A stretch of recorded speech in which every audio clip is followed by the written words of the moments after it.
Hey everybody, I have a video here for you today. We're going to look at my number 5 most mysterious site in Egypt video. We are going to go down to the Serapeum at Saqqara today. And I know many of you are familiar with this place, but the true mysteries of Egypt, or at least a lot of them, don't lay above ground. They lie underground. And in my Egypt Pyramid series, we saw so many sites where they aren't pyramids. They really aren't much of a structure. All they are stairways leading down, a shaft cut in the earth.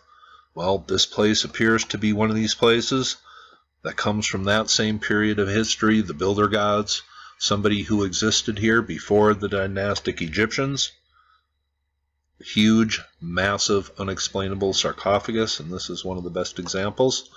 Let's go take a look and do a little reading. Here is a look at what is beneath the ground at what we call the Serapeum today. The Grand Gallery is where the large niches are and the large 100-plus ton granite sarcophagi. And then down at the east end there is called the Lesser Galleries, and these are a little more primitive, and there's actually wooden sarcophagi found down here. So it seems like this area here, the Grand Gallery, is the much more ancient place. This a little more modern. Now here's a diagram done in 1851. by French explorer Auguste Mariette, really the first guy to get underground and explore in here and document what was in here. He was astounded. And part of the roofs, areas of the roofs were falling apart, and some of the niches were filled with rubble. This place was very ancient. Here is another diagram done about 170 years ago. Here is a diagram done of a massive sarcophagus found. The lid slightly ajar. These things weighed over 100 tons. The lids weighed over 20 tons. Who built this originally? Well, that is the big question. And here is that massive sarcophagus today. The lid slightly ajar, just the way it was found 170 years ago by Auguste Mariette. The story of this place that we are told, this is for the burial of the Apis bulls. There was a lot of animal offerings left in these underground chambers all over Egypt, but these sarcophagus built for the Apis bulls, well, seems stories from later periods of history get woven into the original stories of these structures, and the original history of these places gets lost and twisted.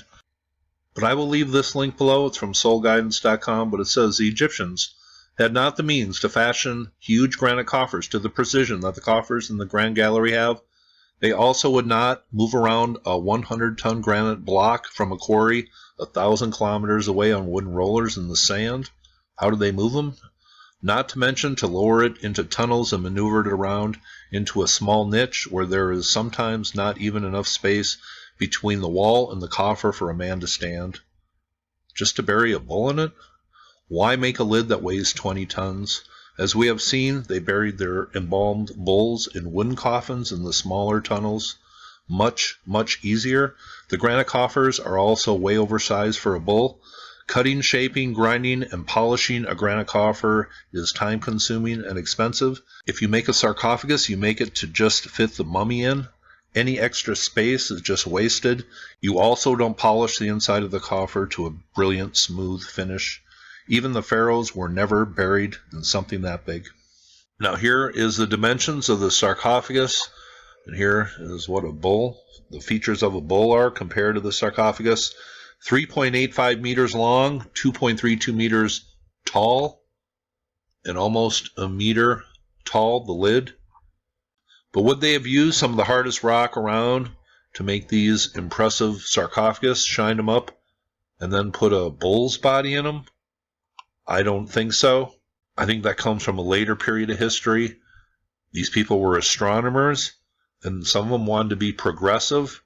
They wanted to move into the age of Aries, and some of them wanted to bury the age of Taurus because it had ended. But astronomy, that is just wild speculation, but Ralph Ellis talks about that in some of his videos. But here is one sarcophagus that didn't make it into one of the niches and just left in one of the tunnels here. Here is the inside of one of the boxes at the Serapeum, sarcophagus as they are called, because they look like it. But did the ancient Egyptians, who were incredible craftsmen, did they have the ability with the tools they had to build these perfect granite boxes? Well, I kind of doubt it. What is the story here? How did these huge, massive boxes get put down here? Well, I think we should listen to the Dynastic Egyptians. They tell us they are a legacy civilization. They descended from some original people here. They called them the builder gods. They did things huge, precise, massive, and they had incredible technology and a precise way to work with large stones. Look at that box there. Were they giants? Were they bigger than us? These original people here? They could have been. Now, when Mariette was down here in 1851, he did not mention any hieroglyphics, but it was probably pretty dark, dusty, and there was rubble in some of these niches. But there appears to be 3 pharaohs' names carved in these 3 boxes that have the hieroglyphs on them. Amasis of the 26th dynasty, and then Kabesis and Kabash of the 27th dynasty. And then after the 27th dynasty, it appears they put the Kabash on putting hieroglyphs down here. But these hieroglyphs here are scratched in here. They're not very well done, and they definitely appear to come from a more modern period of history when the hieroglyphs were not done so well, and they progress. But by the time the Greeks got here, they were modifying the ancient Egyptian hieroglyphs to fit their way of telling stories and identifying things to their mythology. But you could say with certainty almost that these hieroglyphs were put in here maybe 2,500 years ago. Relatively modern when you think of the whole picture coming from ancient Egypt. But the modern name Egypt comes from the Greek term Egyptos. So what did the ancient Egyptians call themselves? They certainly did not refer to themselves by a modified Greek term. But it seems some of these are fairly unique. Here is one with knobs sticking out of the lid, knobs as they are called. Here is a look at another large box, niches in the lid. Now, how on earth did they slide these over 100-ton boxes with the 20-ton lids into these small niches? You can't get on the sides of these. Did they just slide them? Well, that makes no sense. Let's be real here. They had some way of doing things that we have not put our finger on.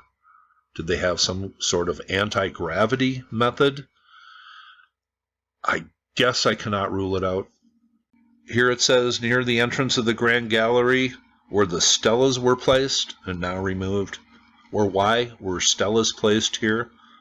Well, it seems these were placed here by many different periods of Egyptian history. Dynastic Egyptians, probably many dynasties, knew about this place. It was always sacred.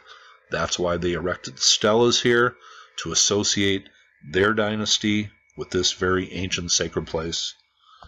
And out from the main gallery, where they have what they call the lesser tunnels, here are little niches in the wall, and I think these are where animal offerings were left. Animals were put in these underground places. They were left as offerings. They were not the main burials in the sarcophagus, but here is a sarcophagus found in the lesser gallery, a lot smaller than the huge sarcophagus in the main grand gallery. Now, at the end of this video, I'm going to include a little clip that me and Ben from UnchartedX made back in May. But here's a video I made back in January of 2019, well, 9 months ago, very ancient Azores in Atlantis. And I gave Ben, he just started his channel, he had 41 subscribers, he's already up to 42,000, and he is doing just a great job, and I just wanted to mention that to Ben. Keep up the good work, and I'm really glad I mentioned your channel here in this video. Here is a video Ben made down at the Serapeum. It's excellent, and I will leave the link to Ben's video on the Serapeum below. Here is chapter 4 from Ben's series at the Serapeum, liquid polishing, and it shows how these boxes had some sort of polish on them, and they are not in certain areas, and there are certain areas where they dripped, and this is really the first evidence that I've seen of this, and I just thought this was an excellent video, and I will leave the link below. But once again, I think this place is attached to the builder gods. We have other sites I went over in my Egypt Pyramid series. Some places are called pyramids. Well, they're not pyramids at all. They're just shafts cut in the earth. Here is the southern pyramid of Mazguna. But this is what is below, the pyramid of Mazguna, the southern pyramid as it is called, even though it is not a pyramid. Stairways leading down, tunnels, chambers, massive granite blocks. Some of them are blocking certain areas, some are sliding. Pretty incredible. Unknown. But those are just some of my thoughts. Look at some of the areas of the Serapeum, some of the boxes. Now here is a video I did with Ben in May talking about history. And we did a short segment here, talked over some clips that he has from the Serapeum. Ben and I had a nice chat last week. We didn't record it, but talked about some ancient history, some pretty important subjects, had some good laughs, and I'm sure we're going to make a video in the future. But here is just a clip from the video we did in May, and I will end this video on Google Earth at the very end. And the Egyptians or whoever was throwing around 150-ton blocks like it was nothing. No, how did they do that? Yeah, that's a real mystery. There's a really interesting discussion that Christopher Dunn goes into this when you're looking at the Serapeum, because you've got these giant boxes and other artifacts that are all carved from single pieces. I've seen pictures of people trying to put a 20 or 30 ton block on the back of a truck and literally breaking the truck trailer in half. Like just transporting these things is not a easy task for us, and we have diesel engines and hydraulics, and we have cranes that can lift 1,000 tons. But a lot of these things need counterbalances put in them. Right. Just to be able to do it. That's right. Yeah, it's an astonishing achievement. In any case, the more you learn about it, this is why I enjoy the opinions of guys like that construction worker and anyone who's an architect or an engineer, or anyone who has a grasp on the practicalities of trying to do this work. I really think those are the types of people that we should be looking to for an authoritative stance on what this would have taken. Because I mean, I do want to be clear that our Egyptologists and archaeologists do a great job in terms of understanding the ancient cultures that we know about. That's what they're there to interpret. But when it comes to engineering and construction, they're not experts in that realm. And quite often they just don't look at those aspects of these buildings. They look at, like, what was the symbology related to this? What was written on the walls? How did people use this? They don't really look at how did they build it.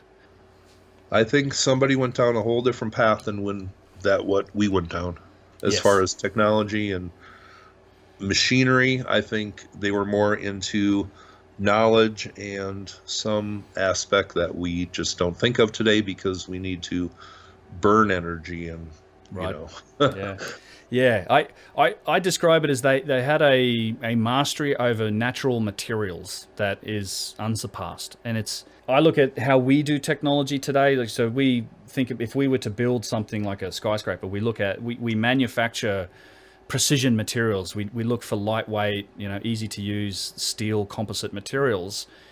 We do that because we need it to be lightweight and we need it to be strong. But if you have the ability to work with natural materials like stone, some of the hardest types of stone, and to do that without the effort that it takes us, which certainly seems like they had that capability, then you don't have any need to build composite materials. You don't need to make all these other types of advanced materials if you have a mastery of the natural environment. And we know what lasts longer too, right? This is the reason that the Great Pyramid's still there and our skyscrapers in 1,000 years won't be, is because these natural materials last an awful lot longer. And if you have the ability to work with that and to create these solid structures from natural material like that, then you don't need to make space-agey materials. You can extend the analogy. I like to extend it all the way to shooting up into space. So we're 1,000 years from now, we're a race that's into the heavens, where space travel's a thing. We're all up there doing it. We're making spacecraft. Same methodology stands. We need these lightweight materials. We need to make these craft. But if you could advance your technology to such a degree that you have mastery over the cosmic forces themselves, then you wouldn't be making spaceships. You would be making things like small planets. You would be making things like the moon. If you could control... The moon is a whole different show. That's a different kettle of fish, I know. But if you you take that technology discussion far enough, and all of a sudden, if you can control gravity, and you've got the ability to pull together a lot of that sort of natural material. Now you don't need to make this other material. You can use natural forces and natural materials to get what you want. It's all about perspective on technology and having an open mind, I think. Yep. All right. Well, I think that's probably at the end of our time for today to chat. But thanks for talking, Chuck. That was great. No problem. That is my number 5 most mysterious site in Egypt video. Under the sands of Saqqara, there are miles of tunnels, millions of animal offerings left under there. Very, very ancient place. I'll have my number 4 most mysterious site in Egypt video coming up maybe by the weekend. Hope you thought that was interesting. You all have a very nice day.